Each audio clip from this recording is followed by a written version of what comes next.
In this section of men as patients, we're going to be talking about androgens and anti-androgen therapies.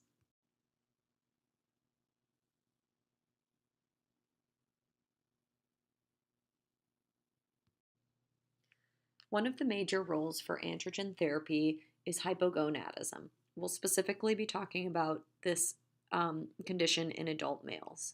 So, the definition of hypogonadism is a decrease in sperm or testosterone production, and it may be both. Primary hypogonadism is essentially the testes' inability to produce testosterone or sperm. So in this situation, we would expect low testosterone and or sperm count, but we would expect high levels of luteinizing hormone or follicle stimulating hormone, and that's because the hypothalamus and pituitary are essentially trying to get the body to make more testosterone or sperm. The secondary hypogonadism, on the other hand, is an abnormality of the hypothalamus or pituitary. In this situation, we would still see the low testosterone and or sperm count, but we would see low to normal levels of the LH or FSH. And this is because the hypothalamus or pituitary gland is unable to secrete those hormones. We know that testosterone also decreases with age, so sometimes low testosterone levels in older men will be called late onset hypogonadism. Testosterone plays many roles in the male body. As far as brain function goes, it's responsible for sex drive, feelings, and helps with memory. For the skin, it produces facial and body hair and supports collagen production. The bone marrow, it helps to produce red blood cells.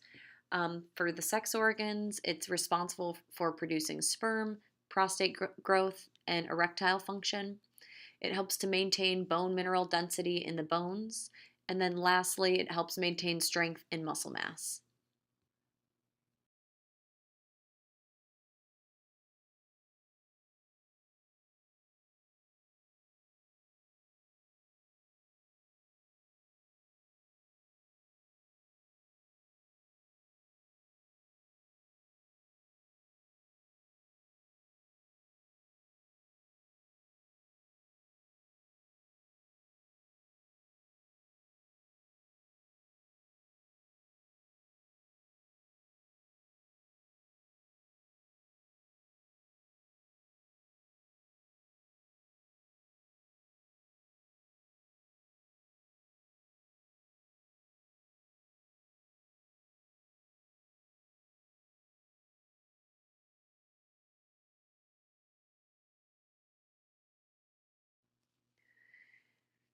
So, the goal when using testosterone to treat hypogonadism is to restore the body's levels of testosterone as well as to improve the symptoms of low testosterone. When monitoring these patients, we need to get testosterone levels every 3 to 6 months after therapy initiation.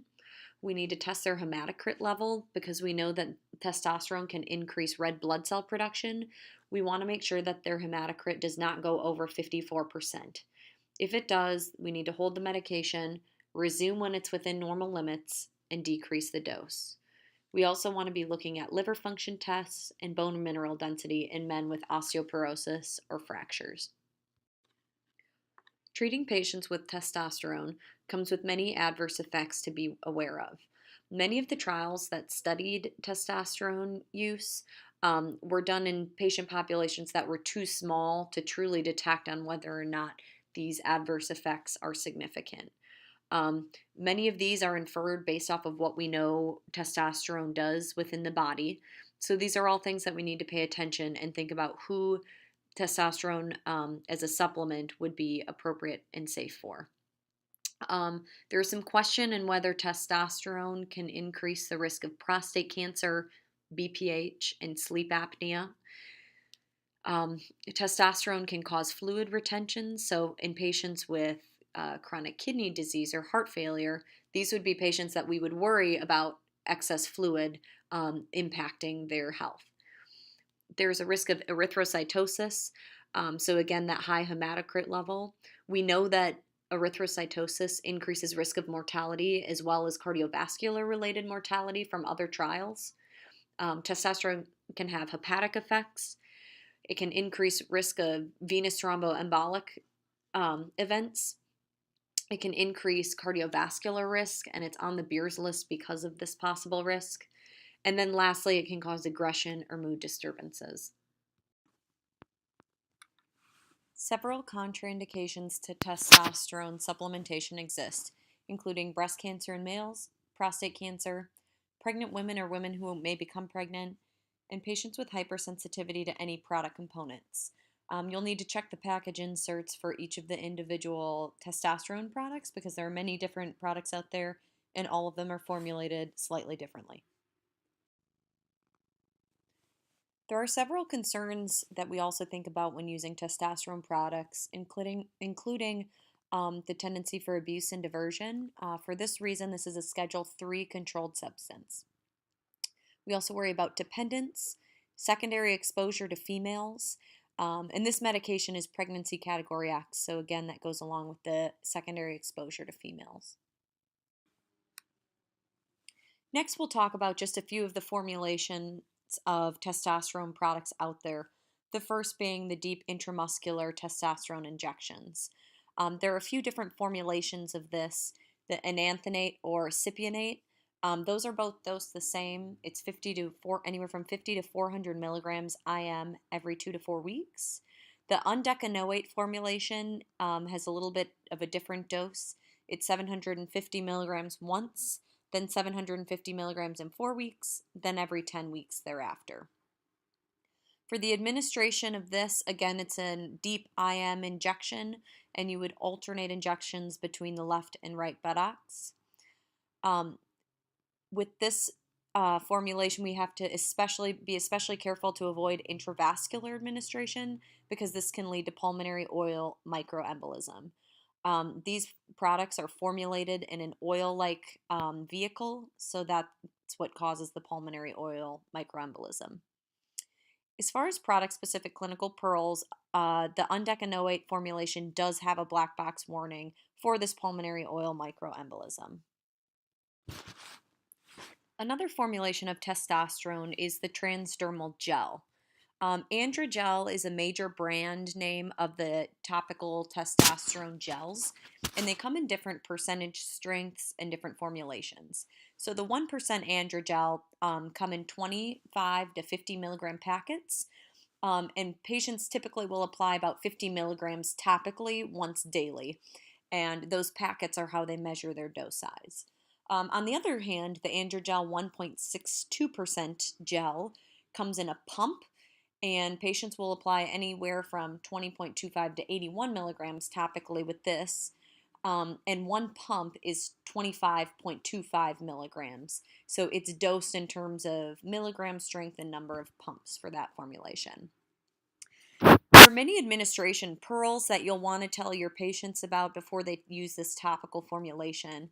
They need to apply it in the morning to shoulders and upper arms, ideally upper arms and anywhere on the arms that won't be exposed once clothing is put on. You have to wash your hands thoroughly after application. And then really we can't let this gel be exposed to others. So this means everything from physical contact with family members to making sure that when the patients are taking off their clothes that may have the testosterone gel on it, that it's going right to the laundry to be washed. Some product-specific clinical pearls with this one is that some of these gels are alcohol-based and are therefore flammable, so patients won't want to smoke when they're using these products. And then really, whatever formulation you're prescribing, you should be looking at the package insert for each product to make sure that the patients know exactly how to administer it. The last formulation that I'll talk about today of testosterone is the transdermal patch. And this is a daily patch that you apply to the skin each day. Some administration techniques with this is that it needs to be applied at the same time. In this one, you actually apply at night as opposed to the gel you apply in the morning. The patches are applied to the back, abdomen, upper arms, or thigh. You have to rotate application sites to avoid irritation from the adhesive. Patients will want to avoid showering and swimming for over 3 hours with the patch on. And then these patches can't be worn during MRIs because there is some metal in them. Some product-specific clinical pearls with the patch is that you want to start at 4 milligrams daily, and then you can either increase or decrease the dose based on your serum testosterone levels. These patches come in 2 milligram and 4 milligram strengths. You can also use topical hydrocortisone cream for any irritation that happens from the patch itself. Next, we'll talk about antiandrogens. When we think about antiandrogen medications, there are a few specific disease states that come to mind. The first is BPH, and the antiandrogen in this therapy or in this disease state that we think of are those 5 alpha reductase inhibitors, and this is specifically talked about in the BPH series. With prostate cancer prevention, there is some debatable evidence on whether or not you want to use 5 alpha reductase inhibitors in order to prevent prostate cancer. What they found is that it does reduce the risk of prostate cancer in general, but it does put patients at a higher risk of developing high-grade prostate cancer. We also see antiandrogens in prostate cancer treatments. So these are GnRH agonists, antagonists, and then other antiandrogen therapies. So this slide is just a refresher of the gonadotropin releasing hormone and how it's related to testosterone. GnRH, or the gonadotropin releasing hormone, is released from the hypothalamus and stimulates the pituitary to secrete FSH and LH. And then the LH goes and stimulates the Leydig cells, which eventually produce testosterone. Testosterone then has a negative feedback on the pituitary gland for producing LH and a negative feedback on the hypothalamus as well, which makes it stop producing the GnRH. So the use of GnRH agonists and antagonists are both used in the setting of prostate cancer. The interesting thing about these is that both the antagonists and the agonists will decrease the serum testosterone level, but by means of different mechanisms. So the agonists really work to potentiate that negative feedback loop within the body.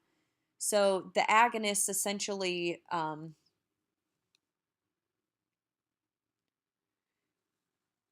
makes the body secrete more LH and testosterone in the short term, but then in the long term, the chronic agonist essentially makes the body think that that negative feedback loop is always turned on, and therefore less LH and testosterone is produced in the long run.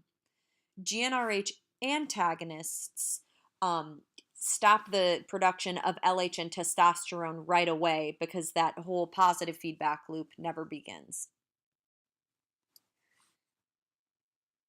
So the agonists and antagonists are overall very similar drugs. They have similar adverse effects, including hot flashes, decreased libido, gynecomastia, fatigue, decreased bone mineral density, and diabetes. Many things that we would associate with having low testosterone levels. The major difference between the two agents is that agonists have an initial tumor flare. So when the medication is first beginning, because you have that initial surge in testosterone, patients can have an exacerbation of symptoms of their prostate cancer, which may be some urinary type symptoms for them. Monitoring with these agents, we need to monitor serum testosterone, PSA levels, bone mineral density, and serum glucose. This slide is just a quick reference of some of the agents that are out there for the GnRH agonists and antagonists. The last slide here is just a slide briefly touching on other anti-androgen therapy. These medications specifically interfere with the dihydroxytestosterone or DHT binding to its receptor. And again, these are used in prostate cancer, either as monotherapy or in combination with a GnRH agent. Adverse effects vary by drug, so you'll want to make sure you're looking into each drug if you're expecting drug toxicity in a patient. And because these are all oral agents, we worry about drug interactions with these. So if a patient ever comes to you on one of these agents, I would recommend just plugging it into a drug interaction checker and making sure that none of the interactions are going to be harmful to the patient. Some of the agents include enzalutamide, bicalutamide, and nalutamide. There is a newer agent called abiraterone that has a different mechanism of action, but I included it on this slide because it is used in a similar setting.